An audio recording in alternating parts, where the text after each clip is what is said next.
Let me give an update to a story we reported and a correction to a name we submitted. Columbus PD lawsuit, remember this story, all right? We are issuing a direct correction to a name, and I wanna make sure we get this right for the record. There's a brief recap, let me give you the recap of this story. Timothy L. Hawkins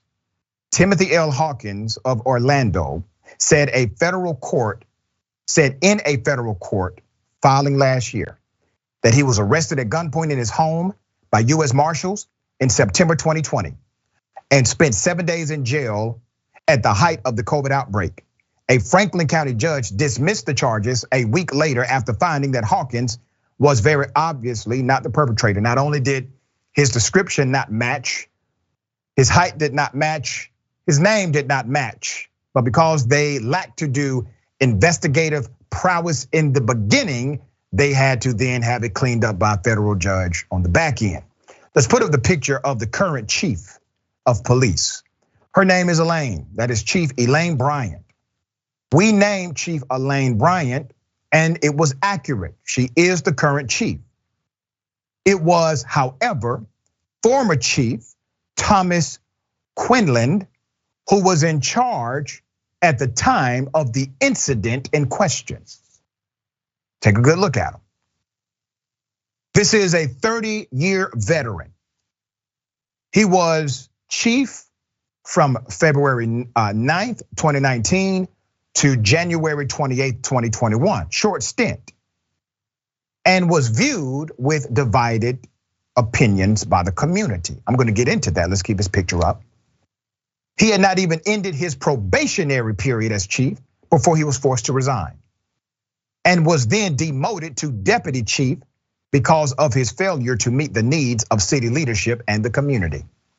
His resignation as chief also came after one of his officers had fatally shot an unarmed black man in December 2020. Mayor Andrew Ginter said the chief lost public trust after failing to successfully implement the reform and change I expect and that the community demands. Community leaders at that time had told the mayor repeatedly he had made the wrong choice in appointing that chief. Reports on the chief's resignation also highlighted reforms following the George Floyd protest, where police use of force, particularly by the Columbus PD, came under fire amid demands for change. When Quinlan became chief, the mayor made it clear that he was tasked with fighting racism in the community and within the division, following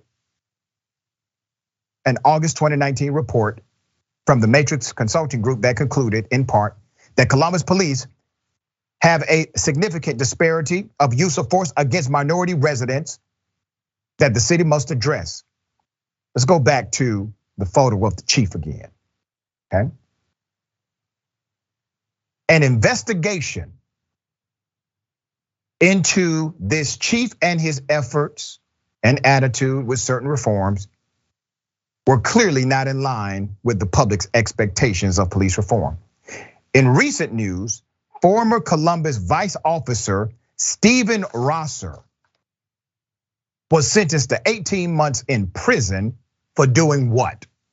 Depriving a victim's civil rights. A jury found this man right here guilty of conspiracy to violate an individual's civil rights February 2022. Rosser was employed for 19 years and worked as a vice detective from April 2013 to October 2018. He was fired in 2019 and later indicted and arrested in March of 2020. Let me be very clear. To the mayor of the city, I'm gonna give you some advice, unsolicited here. What you tried to do is a good thing. And you then fired the chief because you believe that the leadership can clean up the corruption. Sometimes the corruption is so core to the character and the culture of that agency that you cannot think reform, you must think replacement. One leader will not transform the culture of what you have in front of you. You have to let some folks go. You're going to have to make some tough decisions about everyone in that agency. According to court documents and testimony, Rosser and others conspired to deprive the civil rights of one of the owners of a gentleman's club by seizing and searching him and his vehicle without probable cause and violation of the Fourth Amendment to the US Constitution. During the trial, the government presented evidence that Rosser was part of a scheme to do what? To frame the victim for cocaine possession. The actual amount of cocaine planted on the scene as part of the plot was minuscule, a minuscule amount, approximately 0.17 grams.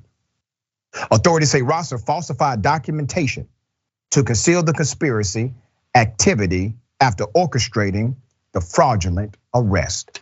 Do you think he did this alone? Do you think he's the only person engaging in this kind of criminal conspiracy conduct? Mayor, you got a problem. Now, you know the problem that you have. Here's a novel idea. Coordinate with your state agency and your local sheriff's office, and I want you to consider firing everybody on that police force. It has been done. We just recently had a story of it a few days ago.